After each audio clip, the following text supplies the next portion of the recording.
Olá, olá pessoal, sejam muito bem-vindos a mais um episódio do nosso podcast Luz, Câmera e Gestão. Tudo bem, pessoal? Pedindo para você compartilhar, curtir esse episódio, encaminhar, se inscrever no canal, é importante para nós, tá joia? E já vamos direto para os nossos recadinhos dos nossos patrocinadores, dos nossos parceiros aqui, que permitem que isso aqui esteja acontecendo, né? O nosso podcast, começando pela Carga Express, o laboratório móvel que mais cresce no país e fora dele já também emergindo ali na América Latina. Então, gostaria muito de agradecer Carga Express. Para você, implantodontista, que deseja fazer a sua carga imediata, seu protocolo com carga no mesmo dia, entregue para o seu paciente, não deixe de falar, de clicar aqui no QR Code, de falar com o pessoal da Carga Express e poder proporcionar isso aí para os seus pacientes. Tá joia? E é isso aí, depois que você contratar a Carga Express, gente, vocês vão começar a ganhar dinheiro na clínica, tá? Aí o que vocês vão precisar? De uma contabilidade de excelência. E a gente fala de Sorria, que é a contabilidade especialista em odontologia. Fala sério, ninguém quer pagar imposto, né? A gente não gosta muito disso, nem de pagar, nem de falar. Mas a Sorria, de maneira legal e ética, eles fazem com que a gente consiga diminuir a nossa tributação.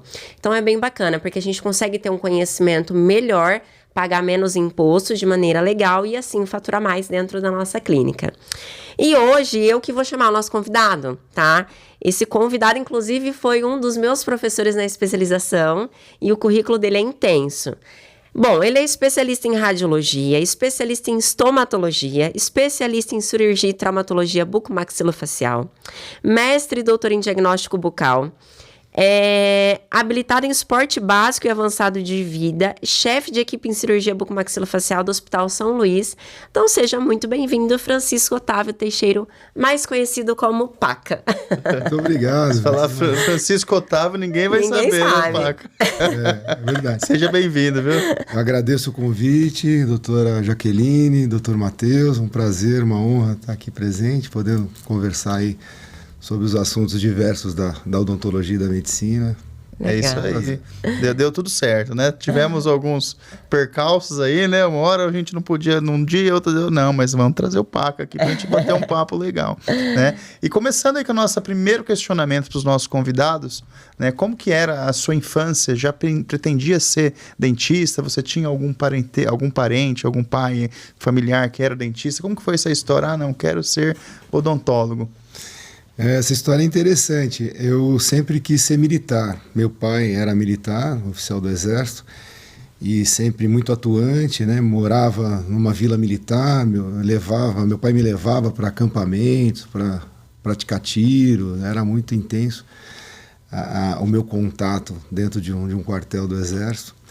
E eu fui fazer colégio militar, e aí no colégio militar acabei me desencantando um pouco ali com aquela rigidez da escola militar e voltamos para São Paulo. E eu, nesse intervalo, né, meu pai foi fazer uma visita a um colega que era cirurgião dentista, ainda que está vivo, o Dr. Jorge Salomão Jorge, e que tem um consultório muito, muito sofisticado, um dentista muito, muito famoso desde aquela época.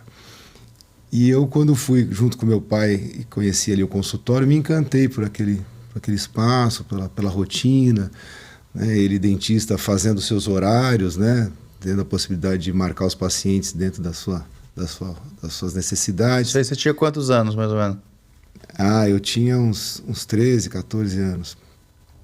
E aí, falei, caramba, eu aqui seguindo a carreira militar, aquela disciplina de horário, de uniforme, de cabelo cortado, barba feita, coturno engraxado, e o sargento sempre aquilo. Falei, poxa vida, e vendo toda a rotina do meu pai também, né, até de salário, né, de uma vida muito, muito contida ali, né, e eu vendo o consultório desse amigo do meu pai, né, muito bem montado e com uma condição financeira, né, privilegiada. O dentista nessa época, nos anos 80, tinha uma condição bem diferente de hoje em dia. A realidade era outra, né? E aí eu me encantei, falei, puxa vida, é isso aqui que eu quero, pô, eu não tenho chefe, né, não tenho ninguém me cobrando, marco as consultas quando eu quiser, atendo quando eu quiser e tal. Ele falou para mim, pô, Paca, falando pro meu pai, e agora eu vou pro Guarujá, fico lá, volto agora só na terça-feira e tal. Eu falei, que é isso? Eu saí do consultório e falei, pai, eu acho que não vou mais seguir a carreira militar, não vou fazer odontologia. E é assim que surgiu aí Seu pai aceitou, te apoiou? Teve um pouco me apoiou, sempre me apoiou bastante, né? Lógico que ele gostaria que eu seguisse, né, o caminho dele ali, mas ele, né, me apoiou. E aí eu passei então a voltar minha atenção para essa área da odontologia. A odontologia nessa época também não tinha toda a socialização, né, que a medicina já existia, né? A medicina já existiam convênios médicos, né? A odontologia ainda não, eram consultórios particulares, os dentistas ganhavam muito bem, né, nessa época.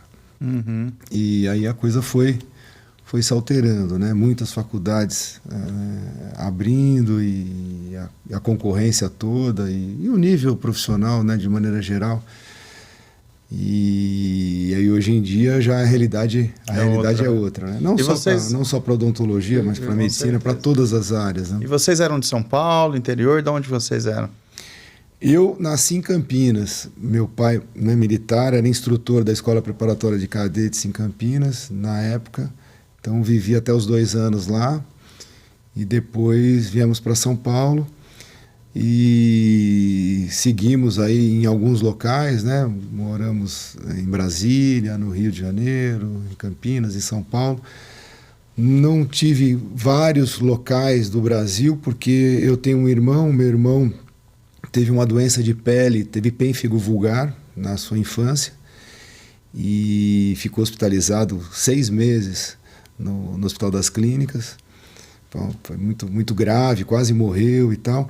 E por conta dessa doença de pele, meu pai conseguiu, né, permanecer aqui na cidade de São Paulo por um período mais prolongado. Então tivemos poucas transferências pelo Brasil por conta do meu irmão, que, graças a Deus, né, se curou dessa doença. É uma doença autoimune, né, onde aparecem feridas pelo corpo inteiro, na boca, região de mucosas. Até foi das situações que me motivaram a fazer o meu mestrado e o doutorado em estomatologia, né, que é doenças da boca, né, estudo as doenças da boca, e o pênfigo vulgar, conhecido também como fogo selvagem, é estudado, né, por nós também na estomatologia. Sim. E a faculdade você fez em São Paulo, então? Aí eu fiz USP São Paulo, tanto a graduação quanto a minha pós-graduação, né? O mestrado e doutorado também fiz na USP. E depois também foi interessante, porque quando eu tive a oportunidade de começar a dar aula em faculdades particulares, para mim eu tive esse interesse, né, de falar, puxa vida, eu estou tão ligado, vinculado aqui à USP, né, eu conhecer um pouquinho, né, de outros ambientes, e me encantei, porque as faculdades eram, né, faculdades até hoje, faculdades de um nível excelente, uma condição muito boa. E foi bom essa experiência, né, de ter o contato tanto na área pública quanto na privada, né, conhecendo. Passei por várias universidades, né? Ô, Paca, e eu te conheci como dando aula na especialização de intercorrências, né? Que é um assunto na parte da ROF, principalmente, que eu até brinco com o Matheus. A gente já fiz outros cursos básicos na parte de harmonização e a gente faz, às vezes, esse curso de 2 ou 3 dias e acha que a gente está super apto a fazer determinados procedimentos. Eu lembro que no dia que você deu a aula, eu falei, meu Deus, tem muita coisa que pode dar errado, que a gente tem que saber para ter a conduta com o paciente. Mas antes da gente falar das intercorrências, como que foi que você entrou nessa área das intercorrências, aí você fez a estômato, aí você fez a buco? Como que foi esse seu processo? Nisso tudo, você já tinha seu consultório, já atendia? Como que foi até você chegar onde você está hoje? O consultório montamos logo que me formei. Você já montou? Já montei, meu pai me deu todo o apoio e comprou equipamento para mim, eu já dei o início no consultório. Paralelamente a isso, logo que eu me formei também, eu prestei o concurso para o Exército como oficial dentista e passei nesse concurso. Fui bem classificado e fui trabalhar no Hospital do Exército, onde trabalhei alguns anos no Hospital do Exército.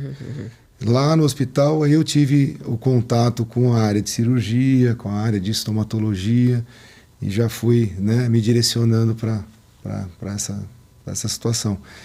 Então foi ali que você começou já a se apaixonar mais pela cirurgia? Legal. Engraçado é que eu entrei no Exército, inicialmente eu fazia a especialidade de endodontia. Eu, quando aluno, né, de faculdade, eu fui monitor lá na USP de endodontia e gostava, né? A endodontia tem todo o desafio, né, de você encontrar os canais, de você chegar no comprimento real de trabalho, depois a obturação, né? Então é tudo, né, sempre desafiador o tempo inteiro. Eu acho que isso me motivou a fazer endodontia. E aí no Hospital do Exército eu fazia inicialmente endodontia. E aí, observando, né, o ambiente, né, de cirurgias e de hospital, eu comecei a ter a tendência à área de cirurgia e de estomatologia. E aí prestei a prova do mestrado em diagnóstico bucal e semiologia lá na USP, passei. Antes disso, tive, né, a oportunidade, eu queria registrar aqui do Dr. Arthur Serri, que é um estomatologista, né, renomado, também feito a sua formação lá na Universidade de São Paulo, mestrado e doutorado, que na ocasião era responsável e diretor de algumas faculdades particulares e que me convidou para iniciar minha carreira acadêmica nas faculdades que ele tinha o contato, era titular ou era diretor do curso de odontologia. Então me abriu essas portas e aí fui me encantando também pela área acadêmica. E aí passei... Você dava aula do quê Nessa época de diagnóstico bucal, de semiologia. Tá. Estomatologia, né? Mas o nome correto da especialidade é estomatologia. Semiologia é estudo dos sinais e sintomas. Né? Então a disciplina de semiologia tem em todos os cursos da área de saúde. E que é muito importante também, né? Que eu diria, né, fundamental, né, no assunto que a gente vai conversar aqui, que de emergências e intercorrências. Né? Que você vai estar aí, pelo menos, minimizando essas possibilidades quando você conhece o seu paciente. Exato. E aí tem uma preocupação com esse exame clínico, subjetivo, né, o questionário que você faz ao paciente, o exame objetivo também, obviamente. Mas para você... ficar aí mais tranquilo no que diz respeito à possibilidade de situações de emergência, você se preocupar com a história médica do paciente, né? E a própria intercorrência, ela diminui assim absurdamente quando você faz uma semiologia bem feita, né? Uma anamnese bem feita, né? Você vai tirando todas as possibilidades de ter uma intercorrência no seu consultório, né? Diminui, né? Diminui.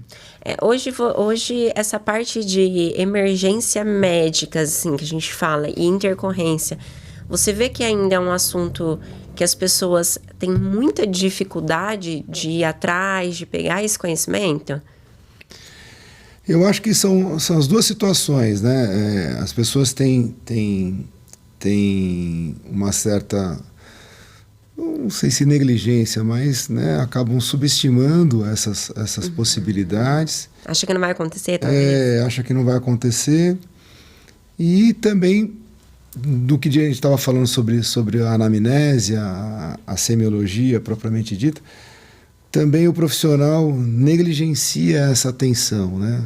Você fala para os seus alunos que façam a anamnese correta, conheçam o seu paciente, e muitas vezes o profissional começa um tratamento, né, sem saber se o paciente é alérgico a alguma substância, sem saber se ele toma algum medicamento, né, diariamente, se está em tratamento médico, não sabe absolutamente nada, está muitas vezes preocupado com os implantes que vai fazer, com a harmonização que vai executar, né, com um plano de tratamento odontológico, e esquece do básico, né, que é a condição geral do paciente. Né? E tem alguma coisa que você vê com maior frequência que às vezes os alunos te mandam, tipo, professor, me ajuda, aconteceu tal coisa. Tem alguma coisa que é mais corriqueira? Nas intercorrências, sim, né? Nas intercorrências, né? Os procedimentos com ácido hialurônico, as possibilidades de embolização, né? Isso é uma preocupação, dos contatos que me procuram, né? Para tentar elucidar dúvidas, eu acho que é esse o principal intercorrência, que hoje... os preenchimentos na harmonização. Nas situações de emergência, né, o que é mais comum, né, seriam síncopes, né, desmaios, né, lipotímias, é o que mais acaba acontecendo, né? Uma baixa da pressão arterial, né, uma hipotensão, é o que dentro do que mais ocorre, mais frequente. Agora, existem situações mais graves, né, de emergências que podem acontecer, e o profissional tem que estar preparado para diagnosticar e tratar essas situações.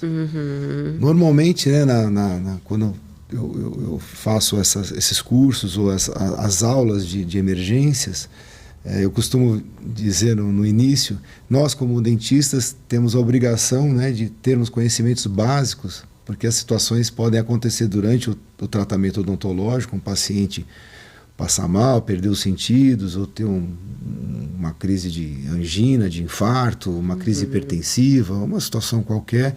E é importante você, dentista, diagnosticar e tratar essa situação de emergência, ter uma caixinha de primeiros socorros para poder, né, já intervir nessa situação. Mas nós, como seres humanos aí que transitamos socialmente, né, por diversas situações, tá aí passeando num shopping center, tá passeando na praia, alguém se afoga, né? Situações de emergência podem acontecer em qualquer lugar. Nós precisamos, né, estar preparados para poder também salvar uma vida, prestar um atendimento para uma situação qualquer.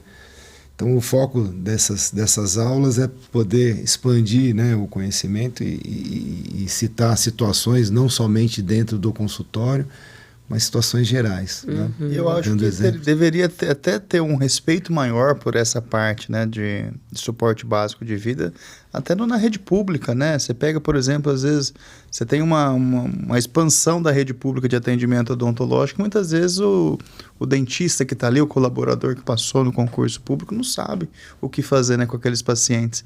Então, acho que isso também é uma questão que a gente deveria comentar, né, da falta de uma assessoria maior para esses dentistas. Porque nós, por exemplo, que temos às vezes essa acessibilidade, né, de buscar conhecimento, de pagar um curso de especialização, a gente tem a oportunidade de ter aula aí com o professor Paca, né, um exemplo. Mas e quem não tem? Né, o dentista que está recém-formado, né?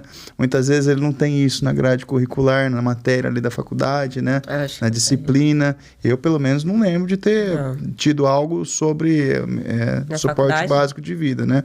Eu busquei depois de formado. Então, eu queria, da sua opinião, você acha que é algo que tem salvação? Tem melhorado bastante. Já existem, né, faculdades que já colocaram, né, a disciplina, né, dentro da grade curricular acadêmica. Também vários serviços públicos que também oferecem esse tipo de aula, de curso.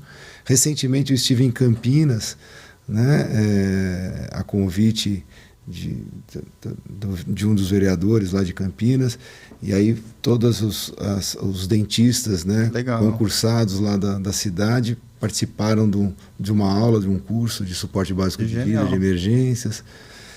Então isso vem gradualmente, né, melhorando.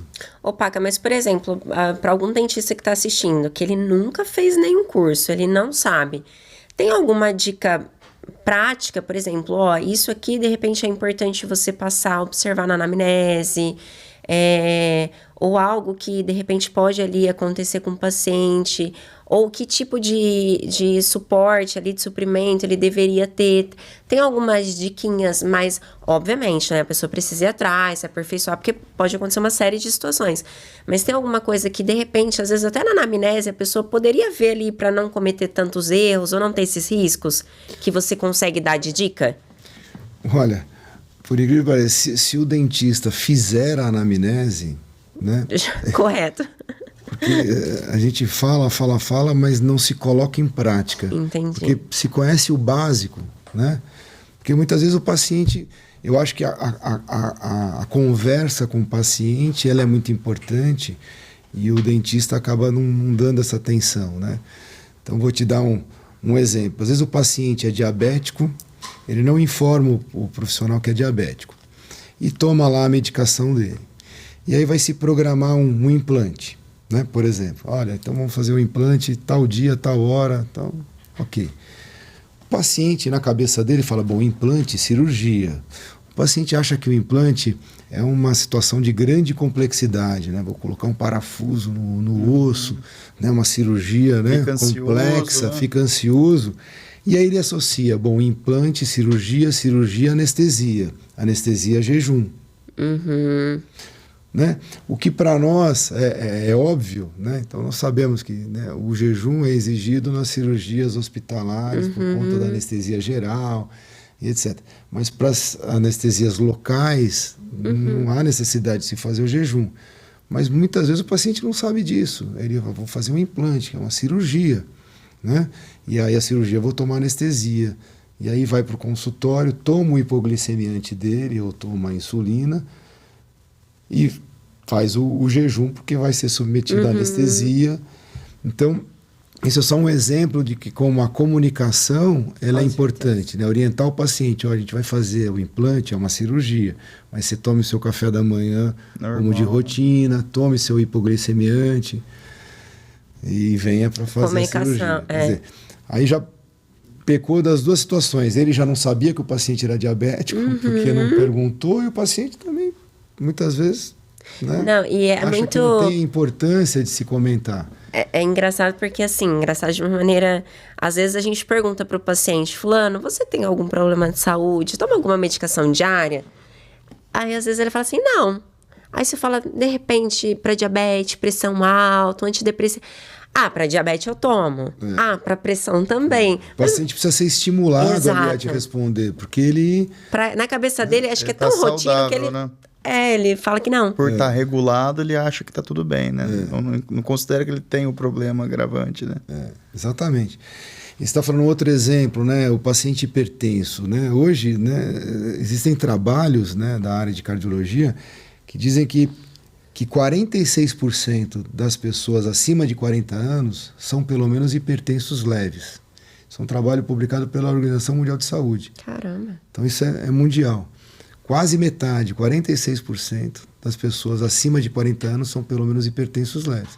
Trazendo isso para o teu consultório, quer dizer, 46% dos seus pacientes acima de 40 anos provavelmente são hipertensos leves. E qual que é o problema de ser hipertenso, mesmo que hipertenso leve?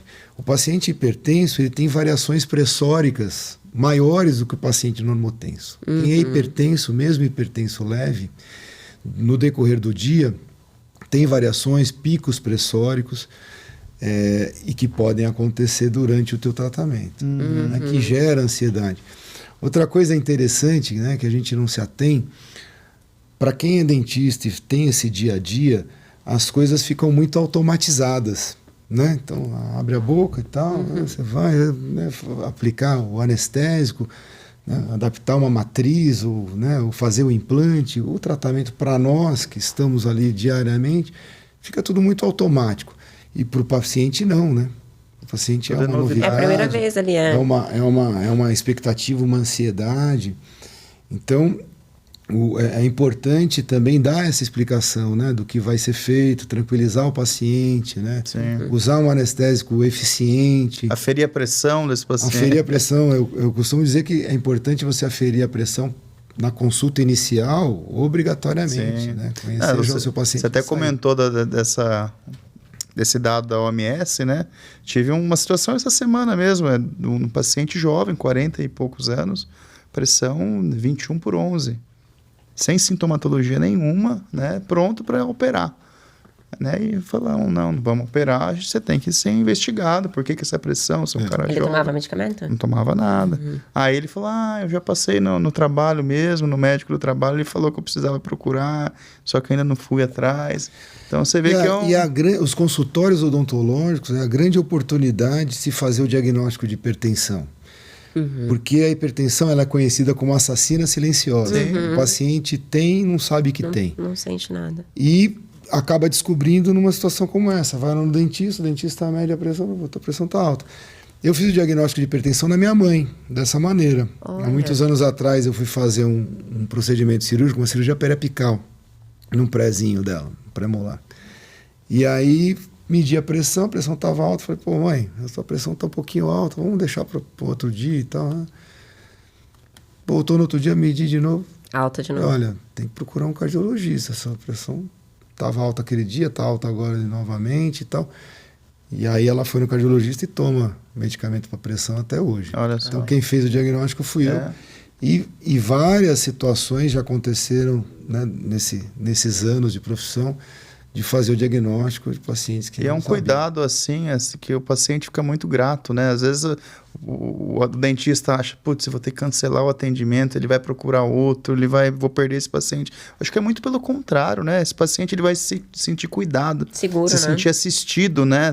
Como um todo, como uma saúde geral, né? Isso. Tem o ganho até como diferenciação do profissional, né? O paciente vai no consultório e fala, caramba, mas eu nunca fui num consultório que o dentista mediu minha pressão.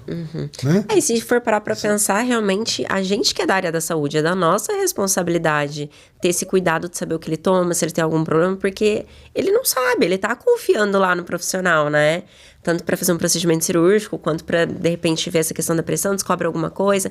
Então, acho que é da responsabilidade do profissional também fazer esse acompanhamento, ver, aferir pressão, de repente glicemia, coletar as informações necessárias. E, às vezes, nessa rotina conturbada, realmente não faz, né? Não faz. Outra situação que eu também falava, né, hoje em dia, com toda a facilidade da internet... Mas eu dizia anos atrás para meus alunos, você tem que ter um DEF, um dicionário de especialidades farmacêuticas, né? Você usava o DEF. No teu consultório, você tem a obrigação de pesquisar. No livro de gaveta, o paciente, hoje em dia, com as ferramentas de pesquisa, é muito mais fácil. Mas o paciente fala, às vezes você toma alguma medicação, o paciente fala a medicação, muitas vezes você não dá bola, não sabe o que é, não tenha vergonha. Fala, peraí, vamos pesquisar, ver o que é isso aqui. Isso conta favoravelmente na opinião do paciente. Também, esse dentista é preocupado e tal, né? Querendo saber, deixa eu ver se tem alguma interação, como é que é. Vai dar mais segurança, vai se sentir mais motivado a executar o tratamento com você. Né? Com certeza, com certeza. E na parte das intercorrências que a gente estava falando da ROF, você acredita que também é muito mais um despreparo do próprio cirurgião dentista, justamente, de repente, às vezes por fazer um curso muito básico e já se metendo a fazer os procedimentos? Porque a gente, obviamente, né, com rede social a gente vê muito. E dentista acaba sempre também sofrendo de tudo quanto é lado, né? Quando é dentista, foi um dentista que fez. Ou você acha também que é por falta de experiência do profissional que acaba cometendo erro, mas... É um conjunto. Os dois. Né? É um conjunto. Não? Assim, para você estar distante das situações de intercorrência, você precisa conhecer a técnica. Né? E bem, dominar a técnica. E aí já entra nessa situação que muitos acabam não se preparando adequadamente, né? Não fazendo cursos, né, que deem esse embasamento como deveria e já vão executando. Porque em todo procedimento existem determinadas macetes, determinadas, né, situações que você tem que ter essa atenção. Então, se você aprende, né, de olhar e de ver e de pesquisar superficialmente, não é como que você se preparando adequadamente, fazendo um curso, né, ao lado de pessoas experientes que possam aí te chamar atenção para detalhes, né, que podem eventualmente acontecer durante o trabalho. Então, é um somatório, a negligência na anamnese, conhecer o paciente, a negligência na formação, né, no domínio da técnica que não existe, E também o fator de ir se encorajando a fazer, muitas vezes, procedimentos que não são recomendados, né? Porque vai conforme as coisas vão acontecendo, né? Vai dando certo e a pessoa começa a se arriscar mais nos procedimentos, né? Às vezes é pecar mais... Sabe, morre afogado quem sabe nadar, né? Que daí vai com segurança... A segurança muitas vezes acaba enganando a gente, né?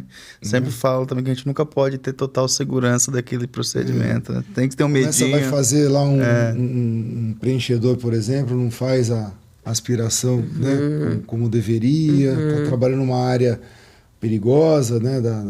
Que exige uma atenção especial e acaba, já fez várias vezes e nunca deu nada de errado.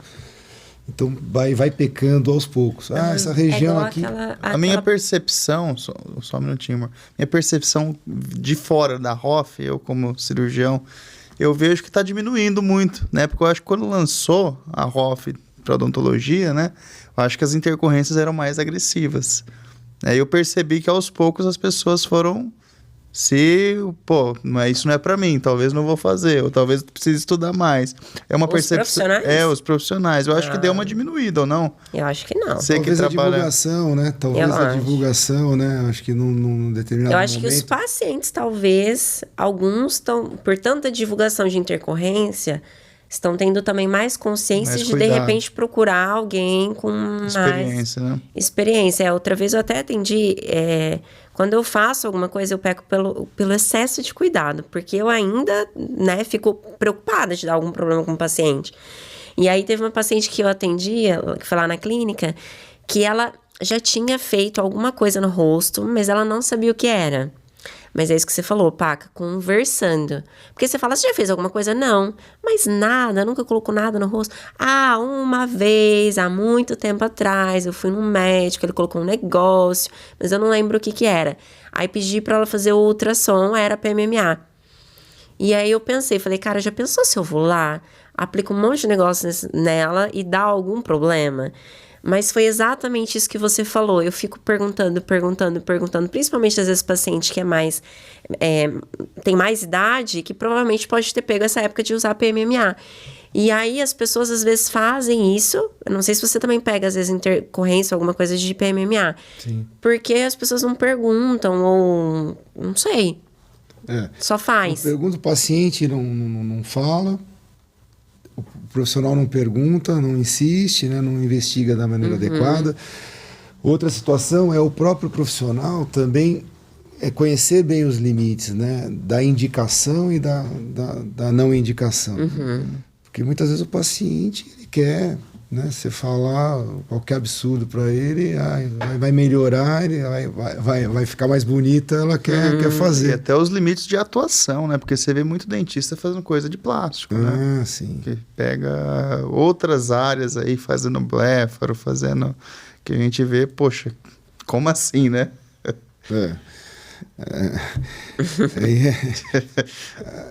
É a ganância, né? A gente já está falando de uma situação dentro dos limites de atuação, da indicação ou não de um procedimento, né? Então, vamos dar um exemplo, né? O paciente quer fazer uma bichectomia, já tem aquele perfil longilíneo, já tem o rosto, né, fino, e quer fazer uma bichectomia, agora menos, né? Mas teve anos atrás, era o boom da bichectomia. O profissional está ali, tem que, né, saber indicar, né? Olhar o paciente e falar, olha, você não tem indicação. A gente vai buscar esse contorno, sei lá, colocando um preenchimento rígido, ou fazendo um preenchimento com ácido hialurônico para valorizar mais o contorno da sua mandíbula. Mas a bichectomia você não tem essa indicação. Porque você vai submeter o paciente a um procedimento cirúrgico, né? Muitas vezes vai sair pior do que já era. E o paciente, você vai ter que, né, sustentar essa situação que você mesmo gerou. Então tem isso, a parte comercial não pode vir em primeiro plano nunca, né? Você tem que realmente... E talvez também o paciente se conscientizar um pouco, porque às vezes já aconteceu lá na clínica. Quero saber quanto que fica para fazer tal coisa. Fica tanto. Mas eu vi lá na outra clínica, fica X. Mas, gente, às vezes tá indo só pelo preço. Talvez, às vezes, nem o paciente sabe do tanto de risco que pode ter. Aí, às vezes, tem. Outro dia mesmo, eu fui numa clínica fazer um procedimento estético no corpo. A moça que me atendeu, Paca, falou assim, olha, a minha mãe fez lipo de papada. Fez com um profissional aqui, ficou ótimo. Ele cobrou, sei lá, era um curso, paciente modelo, cobrou 8 mil. A minha tia foi num outro lugar, cobraram 3. Eu falei pra você? Ela ficou com um corte aqui, ó, inteiro. Eu acho que ele lipou, deve ter sobrado pele, não sei. Não sei se ele foi... Não sei. Eu sei que ficou um corte aqui, ó. Parece que ela tinha sido esfaqueada ali. Horrível. Eu falei, gente... Ainda a moça falou, eu não sei como minha tia fez isso, foi por causa de preço. Eu falei, gente, às vezes o paciente também não tem essa conscientização, né? Ele não entende que é uma coisa no rosto, que é muito delicado. E isso volto a bater na tecla da conversa que você tem que ter com o paciente, extensa essa conversa. Você deu o exemplo de lipo de papada, né? A lipo de papada é importante que o paciente também colabore, né? Com o quê? Fazendo lá as drenagens que têm que ser executadas, o uso de uma cinta compressiva, né? Para que aquele procedimento, a medicação, né? Que vai ser administrada. Porque muitas vezes o paciente vai e faz lá o procedimento e não faz drenagem, não usa a cinta, não toma nenhuma medicação. E aí o resultado, né, não se adequa ao que você esperava e por conta do paciente não colaborar. Então é muito importante, eu costumo falar para os meus alunos, você vai fazer um procedimento desse tipo, primeiro, orientar que vai ter que ser feita uma drenagem, já cobrar do paciente que ele tenha a pessoa. Não adianta falar, terminou o procedimento, agora vai procurar alguém. Já tem que ter entrado em contato, já marcado essas sessões, né? Você vai fazer hoje, já depois de 2 dias, já se inicia as sessões de drenagem. Isso já é estabelecido. Já compre a cinta compressiva ou você forneça ao paciente, oriente ele que ele vai ter que usar durante alguns dias essa cinta para poder coaptar melhor os tecidos, para o resultado realmente se estabelecer, minimizar a possibilidade de fibroses, de cicatrizações inadequadas. Sobre a medicação que é importante que tome para não correr o risco de infecção. Isso é importante colocar por escrito e o paciente assinar, né, o que você entregou, né, recebido. Foi orientado, né, para que ele não faça nenhum questionamento depois. Isso é importante documentar bastante e conversar muito com o paciente. Que também tem outra situação, né, que a gente está saindo um pouco das emergências e intercorrências, falando, mas a expectativa do paciente. Essa comunicação é importante, que às vezes o paciente tem uma queixa, tem uma expectativa... E é real, né? É irreal, às vezes você não vai conseguir, né, chegar naquela expectativa. É engraçado, né, trazendo isso para o ambiente odontológico, né, dentro da conversação, e você entender exatamente a expectativa do paciente. Eu me lembro uma ocasião, há anos atrás, eu estava atendendo um paciente no consultório, e eu falei para ele, pô, qual que é a tua... Tinha um monte de coisa para fazer na boca. Qual que é a sua queixa principal? Ah, doutor, é esse escurinho aqui. Eu olhei, verifiquei ali um dentezinho que tinha ali aquela cara e meia-lua, sabe assim? Evidente que era escura, que era aquilo. Ah, tá bom, então quer conversar por aí? Tá, vamos conversar por aí. E fui fazer a restauração. Terminou a restauração, mostrei no espelhinho, né? Tinha ficado bonita a restauração e tal, a mesma corzinha. Aí, doutor, mas não tirou o pretinho. Aqui, ó, esse pretinho aqui. Era um pontinho de pigmentação. Era isso que estava incomodando ele. Era o que estava incomodando ele. Então, o pretinho, né? Só para a gente exemplificar a falha de comunicação. O paciente fala, é o pretinho, eu olhei, cárie. Era evidente que era pra você que era aquela cara, aquele pretinho lá. Mas não, o que estava incomodando ele era um pontinho preto no dente de trás. Entendi. Que para ele era o que estava incomodando. Não, né? E depois disso eu pego o espelho e falo, peraí, esse pretinho aqui, né? Hoje, quando acontecem situações similares, né? E aí vale para tudo, né? Você vai fazer a gente estava falando de lipo de papada, o paciente às vezes tem aquele lipo de papada, mas o que te incomoda? O que incomoda é o ângulo da mandíbula, né? Essa gordurinha que tem aqui. Ou não, é realmente, né, a gordura submentual. Por que eu digo isso? Muitas vezes o paciente, né, tem a distância entre os ângulos da mandíbula muito estreita, né? Encurtada. E tem o pescoço mais largo. Então, não adianta você fazer a lipo de papada. Você vai conseguir com um preenchedor rígido ou com um preenchedor de ângulo de mandíbula, né? Aí você vai conseguir. Mas não vai ser a lipo de papada que vai resolver essa queixa do paciente. Então, essa identificação e mostrar isso para o paciente, né? Que a distância aqui do teu pescoço em relação ao ângulo de mandíbula.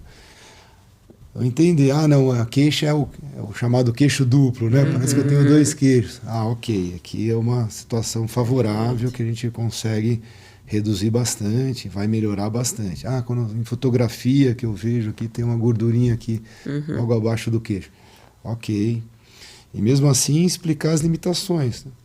Não tem condição de eu fazer um procedimento desse e te deixar com o formato da Angelina Jolie. Não vai ter toda essa definição. Vai melhorar bastante. Você vai ver fotografias do antes e depois, inclusive nas fotos que nós vamos fazer aqui antes e depois.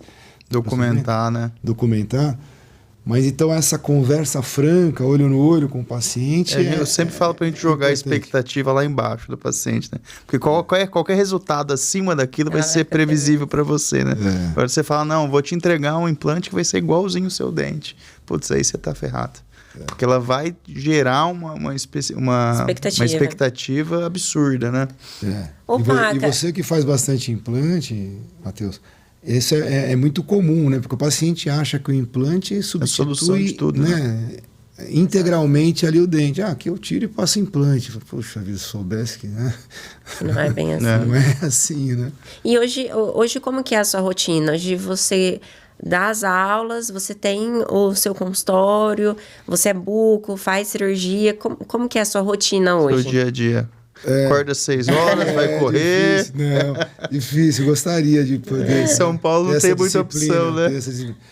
Então, hoje eu sou responsável pelo serviço de bucomaxila em 4 hospitais, né? Então, isso me consome bastante, né? Tanto o ambulatório que eu faço nos hospitais, quanto as cirurgias, né? Em consequência dos ambulatórios e as emergências, né? Então, finais de semana, muitas vezes, fratura, né? Acidente de bicicleta, ou brigas, né? Traumas de face. E aí tem que se deslocar até o hospital, avaliar o paciente, executar o procedimento.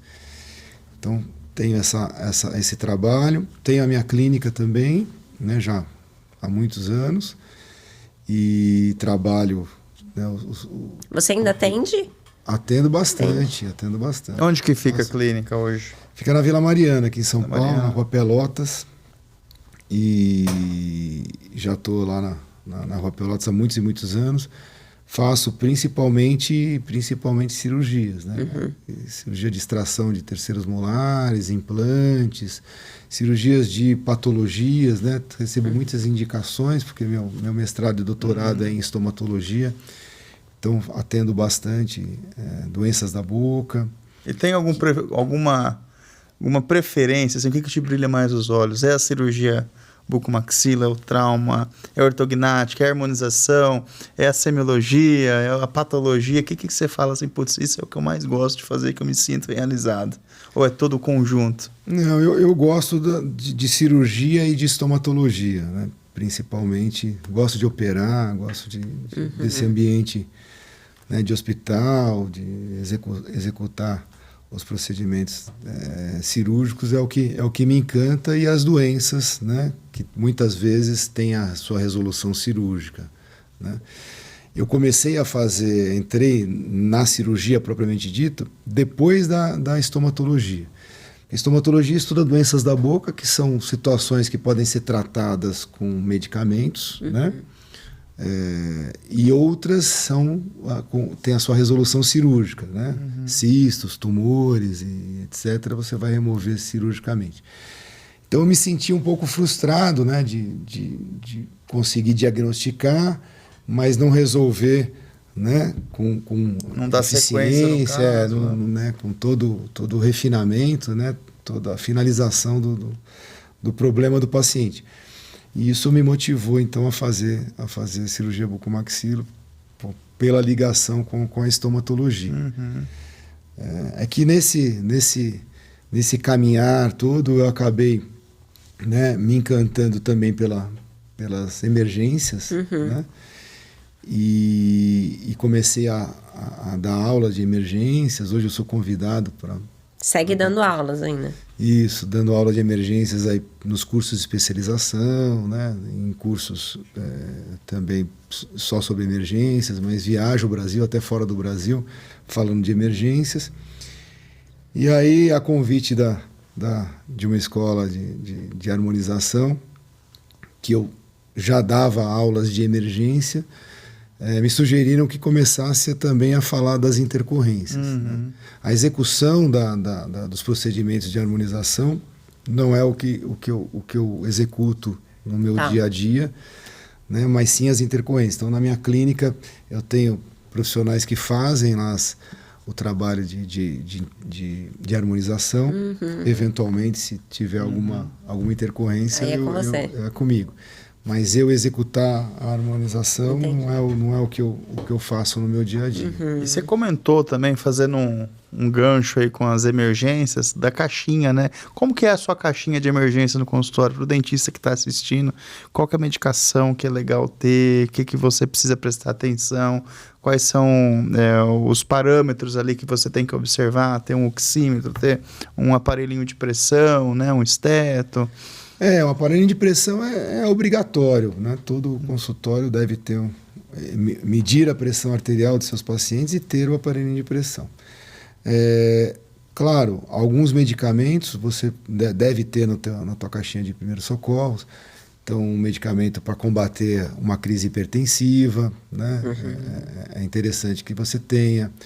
Um ácido acetilsalicílico, né, que seria uma das drogas recomendadas aí para crises de angina, de infarto, né? É importante você ter glicose no teu consultório também para uma crise hipoglicêmica. Então, tem aí algumas... Para angina e infarto também existem medicamentos antianginosos que você também pode ter, né? O nitrato que você pode ter ali na tua caixinha de primeiros socorros. Então no curso eu faço monto essa caixinha e com a sugestão de medicamentos, né? Já com a dosagem adequada para cada caso de emergência. Uma adrenalina, né? É importante que você tenha.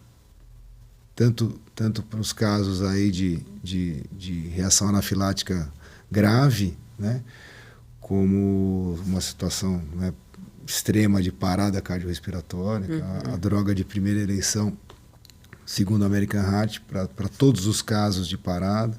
Espero que nunca aconteça, né, durante um tratamento odontológico, mas é interessante que você tenha. A medicação que você usa geralmente para uma crise hipertensiva, para dar uma abaixada qualquer? Então, há um tempo atrás se falava na nifedipina, né, que era uma Adalat, mas hoje em dia se usa como o captopril. Mais seguro? É mais seguro. O Adalat, ele aumenta um pouquinho a frequência cardíaca. E aí ele diminui a pressão arterial, mas aumenta um pouquinho a frequência cardíaca. Por isso a substituição pelo captopril, que ele é um vasodilatador, né? Ele inibe a angiotensina, né? Que é a enzima conversora da angiotensina, melhor, fazendo um relaxamento vascular, diminuindo a pressão arterial. Então, é uma das drogas que você pode ter no teu consultório. A própria furosemida, que é um diurético, também é outra droga também que pode ser utilizada para combate à crise hipertensiva. Mas existem vários, né? O próprio atenolol também. O atenolol, ele também, além de abaixar a pressão, ele também diminui a frequência cardíaca. Então, se o paciente está com taquicardia e hipertensão... Você sabe que até 2018 era considerado crise ou emergência hipertensiva quando os valores pressóricos atingiam 22/12. E aí, em 2018, um grupo de cardiologistas aqui do estado de São Paulo publicou um trabalho na revista da Sociedade Paulista de Cardiologia, e dizendo que não precisa o paciente chegar a 22/12 para ser considerado uma emergência hipertensiva. 18/12 já tem uma situação que tem riscos importantes. E a partir daí o protocolo mudou. A American Heart, né, aceitou esse argumento, esse trabalho, e hoje é considerado crise ou urgência hipertensiva 18/12. E qual que é a principal emergência ou intercorrência aí que o colega que está assistindo pode ter se ele não verificar essa pressão, se ele operar, por exemplo, for fazer uma extração de um dente do siso com um paciente nesse nível de pressão arterial? É aquilo que a gente comentou um tempinho atrás. Para nós, né, que estamos tão acostumados e familiarizados com o procedimento, não nos lembramos o quanto é estressante para o paciente. Né? Então, o paciente vai ser submetido a uma anestesia, uma pterigomandibular. Ninguém gosta, né, de ser submetido a uma anestesia. Vai ser submetido ali à odontosecção, o barulho da alta rotação, a manipulação, o afastamento. Esse estresse está elevando ainda mais. Ele está tendo descarga de adrenalina, né? A suprarrenal dele está ali fazendo descargas de adrenalina endógena e que vão aumentar a pressão arterial. E ele, se for um paciente já hipertenso, pode, né, nessa descarga de adrenalina, já desenvolver uma crise hipertensiva. Então, é importante o profissional, né, usar um anestésico eficiente, né, uma técnica também eficiente, né, e um anestésico eficiente.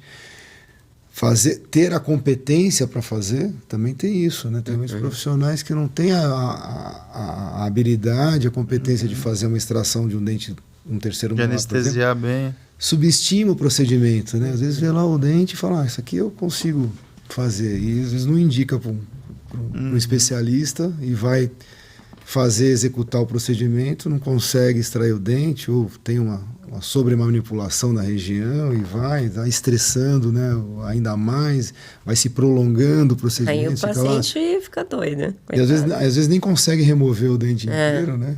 Aí chama alguém, aí o paciente vai ficando mais nervoso. É muito comum, né, no meu atendimento nos hospitais, me chamarem para fazer avaliação, o paciente que deu a entrada no pronto-socorro.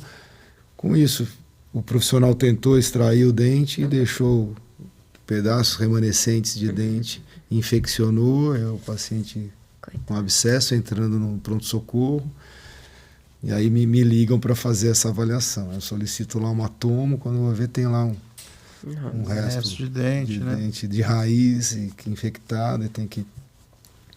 Por conta disso, né, o profissional às vezes, né, acaba se aventurando em executar procedimentos que não têm o preparo adequado. E aí se estende para todas as especialidades, para a harmonização também, né? Para tudo, né? E, Paco, uma falha que eu vejo também no sistema de hospitais, né, é uma abrangência melhor e mais real, assim, para nós dentistas, né?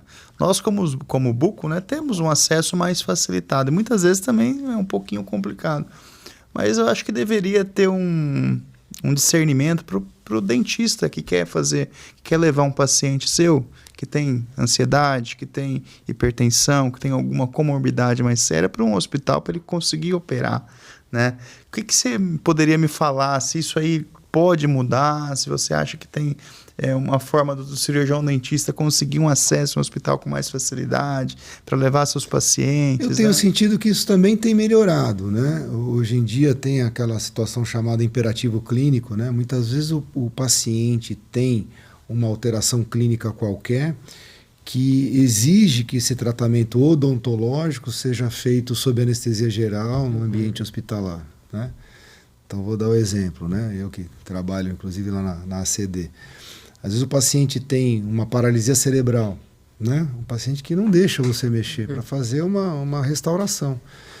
E aí você consegue, né, levar esse paciente para o hospital, até utilizando muitas vezes o convênio médico do paciente, usando esse argumento. Ó, o paciente tem essa alteração sistêmica, tem paralisia cerebral, não deixa a execução do tratamento odontológico dentro do consultório, e eu vou usar aí o plano médico para arcar com as despesas hospitalares, para que ele seja então anestesiado, sedado, e eu execute o meu tratamento odontológico dentro do hospital. E aí o paciente acerta os honorários do dentista, né, particularmente, e a parte hospitalar fica na incumbência aí do convênio médico. Então, isso tem melhorado. Isso tem melhorado. Né, no SUS, você também acha que está indo para o mesmo caminho ou é um pouquinho diferente? Não, também. O problema é disponibilidade de centro cirúrgico. Né? Às vezes você vê, por exemplo, pacientes com indicação de ortognática. O SUS, teoricamente, cobre a ortognática, porque não é uma cirurgia estética, é uma cirurgia funcional. Mas tantas outras prioridades, né, situações mais graves, né, importantes ali, e tem as suas limitações. Então o paciente acaba, né, não se consegue dar conta de todos os pacientes para serem operados pelo SUS. Mas se existe essa possibilidade e acaba acontecendo. E você comentou também desse paciente que tem paralisia, né? Eu acho que é um histórico assim, bem deprimente, né? Porque você vê uma classe de pacientes com problemas, né? Pacientes especiais, que muitas vezes são desassistidos, né? Principalmente aqueles que dependem do Sistema Único de Saúde, né? Não sei como funciona aqui em São Paulo, mas você chega no interior, em algumas cidades, os pacientes lá da PAI têm uma desassistência de anos. Às vezes você vai no paciente, a mãe não consegue higienizar a boca do filho, né? E fica ali por anos e anos, e você não sabe se ele está com dor, ele não sabe reclamar, não sabe falar que está com uma cárie, não sabe falar que está com dor. Então é bem complicado. Hoje a gente está com um projeto bacana em uma dessas cidades, para começar a levar esses pacientes para o centro cirúrgico para resolver o que tem para resolver, tirar dente para o que tem para tirar, né? Mas, infelizmente, não é a realidade de muitos. A gente está falando do estado de São Paulo, né? Você vai para norte, nordeste, aí, que muitas vezes o cara não tem nem o que beber, né? Não tem nem água potável para conseguir. Então, é bem complicado e triste, né? Uma realidade dessa.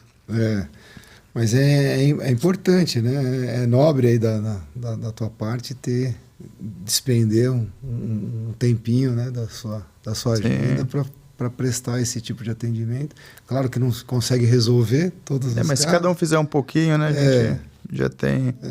Mas é importante a gente praticar o bem e poder ajudar, né, essas pessoas, dedicar aí um tempinho para que isso, né, não atrapalhe também a sua rotina, o teu dia a dia. Mas nós que transitamos na área de saúde, né, a gente acho que se depara com situações como essa o tempo inteiro. Né? Tem várias situações que você, no teu consultório particular, sempre se sensibiliza com casos, acaba fazendo, né, um trabalho sem cobrar nada. Isso, né, acontece no nosso dia a dia. Né? Ajudar uma pessoa, fazer uma indicação, né, brigar aqui num telefone e tal, e tentar encontrar um caminho, buscar uma saída, né, sempre agradecendo a nossa condição, né, nós somos tão privilegiados, né? Com certeza. Eu que trabalho, faço ambulatório lá na ACD, você vê a dedicação das mães ali para aqueles pacientes, né, você fala, se coloca naquela situação. Eu, a cada ambulatório, me sensibilizo para chuchu. Né? A gente dá valor, né? Muitas coisas que a gente... que às vezes é fora da tua rotina, fora do teu dia a dia, e você, né, se depara com aquilo e fala, caramba, né? Então, é importante você ter esse choque de realidade, né? Que a vida não é só o que a gente está ali vivenciando. É a nossa bolha, né? Com certeza. Ô, Paga, mudando de gato para lebre, você falou dos preenchimentos faciais definitivos, né? Eu não faço, né? Não é da minha rotina, mas eu já ouvi falar muito desses materiais não serem tão aceitos pelo organismo. Creio que hoje isso aí tem se atualizado muito. Eu acho que tem bons materiais hoje no mercado que são biocompatíveis, que têm resultados estéticos definitivos com uma grande previsibilidade, né? Gostaria que você comentasse um pouquinho disso aí. Sim, há tempos atrás se usava o silicone de uma maneira, né, mais abrangente, né? E hoje em dia com esses materiais sintéticos, com esses poliacrilatos, né, com esses polímeros de maneira geral, você consegue excelentes resultados. O grande segredo desses materiais é a infecção, é você conseguir, né, ter um certo controle para que infecções não ocorram. E para que isso não aconteça, é manipular o mínimo possível o material, né?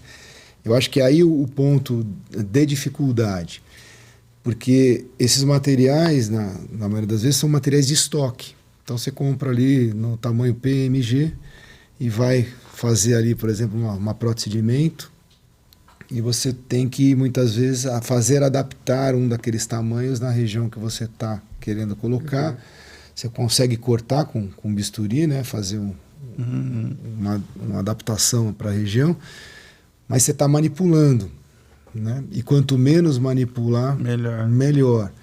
Então, atualmente, né, com a tecnologia, né, da prototipagem, você já tem os materiais, prontos, os preenchedores rígidos já prontos, né? O paciente faz uma tomografia, isso é feito aí pelo escaneamento digital, é feito lá a prototipagem, e é muito mais simples, porque você fez o acesso, manipula o mínimo possível, instala. Foi feito para aquilo, né? Foi feito para aquilo. Então isso realmente, o problema é o custo, né? Que ainda é um valor muito... Esses muito materiais elevado. geralmente são importados ou tem nacionais? Esses polímeros? Tem nacionais. E de boa qualidade, mas mesmo assim são caros. Mesmo os de estoque são caros, os prototipados mais ainda, né? Mas é uma tendência, né? Você vê para a própria cirurgia ortognática... Eu ia né? perguntar isso agora. A própria cirurgia ortognática, que a gente usa as placas em titânio, né, para fazer aí a fixação dos fragmentos ósseos. Você hoje já existe a possibilidade de fazer uma prototipagem também, e a placa já vem personalizada. Inclusive as osteotomias, né? Que eu já vi também algo sobre, né? Os guias de osteotomia. Caramba. Mas não é uma realidade, né, ainda, né? Porque é muito custo para se executar, e os convênios, né, não autorizam em situações muito especiais, né, que isso acaba acontecendo. E você se vê daqui 10 anos como, Paca? É um dos nossos questionamentos aí finais do nosso podcast. Você quer tirar o pé? Você quer morar no exterior? Você quer pegar mais hospitais? Você é um cara jovem ainda. Tem convidados que vêm, putz, eu quero aposentar, não quero mais trabalhar, quero curtir minha família, né? E o Paca, como que você se enxerga daqui uns 10 anos aí dentro da profissão? Cara, o meu objetivo de hoje e de daqui 10 anos é tentar encontrar o equilíbrio, que é o segredo da vida, né? Curtir, né? Vejo que você viaja bastante, brinca lá no snow, né? Pô, que legal. Isso também. Mas eu digo o equilíbrio de você conseguir acomodar, né, a tua vida profissional e dentro do que você executa na parte profissional, o trabalho nos hospitais, o trabalho na clínica, o trabalho dando aulas, tudo isso de uma maneira equilibrada, junto com as atividades físicas, com a atenção para a família, e etc. Que é difícil, né? Assim, para mim eu tenho essa dificuldade. Então, daqui a 10 anos, meu objetivo é continuar trabalhando, mas menos do que eu trabalho hoje, né? Mas tirar um pouquinho o pé. Tentar, pelo menos. É que isso na teoria vai muito bem, na prática muitas vezes é difícil, né? Porque você, rotina acaba ter as engolindo oportunidades, a gente, né? e as situações boas e favoráveis, você tem que também fazer, né, os procedimentos que muitas vezes financeiramente não trazem todo esse retorno, te trazem também muita dor de cabeça, mas não dá para ficar uma sem a outra, né? Então, Outra coisa importante é você também estar bem assessorado, né? Ter assim uma equipe, né, confiável, né, tanto em todos os sentidos, né, principalmente na parte técnica, e sempre presente, né, que você possa ali, né, ir aos poucos, né, se envolvendo cada vez menos nos procedimentos, né. Então, por exemplo, nas emergências dos hospitais, tem situações que eu falo, não, aqui obrigatoriamente eu tenho que estar aí participar dessa cirurgia. Outros falam, não, aqui, puxa vida, eu vou deixar para a equipe conduzir e eu fico, né? Porque senão você não tem vida, né? Muitas vezes você tem que programar, você olha a tua agenda e fala, caramba, eu tenho aqui o sábado. Mas, pô, Onde que eu vou encaixar um podcast aí no meio disso aí? né? Mas, como eu falei, é um prazer, puxa vida, é uma honra estar aqui, podendo conversar com vocês aqui. Mas é isso, o meu objetivo daqui a 10 anos é esse, é conseguir equilibrar de uma forma mais favorável, né, todas as atividades, dando mais atenção para os hobbies, né, e para a parte física, para a atividade física e para os hobbies, e um pouco menos a parte profissional ali. Legal, legal. E um espaço para você se divulgar aí, fazer mostrar seu Instagram, suas redes sociais, né?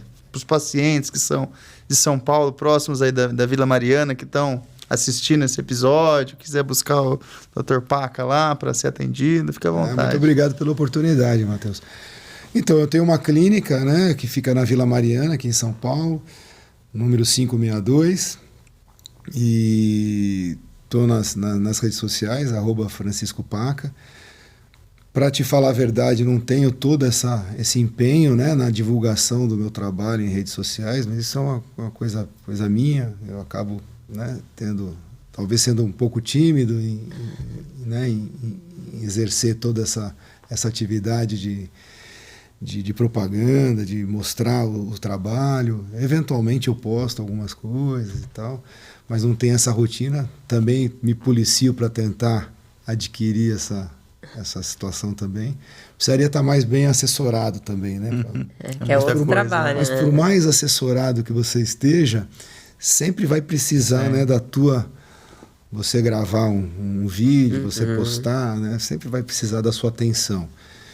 E aí, muitas vezes, encaixar isso já em todas as obrigações que você já tem, aí é difícil, aquele equilíbrio que eu estava dizendo.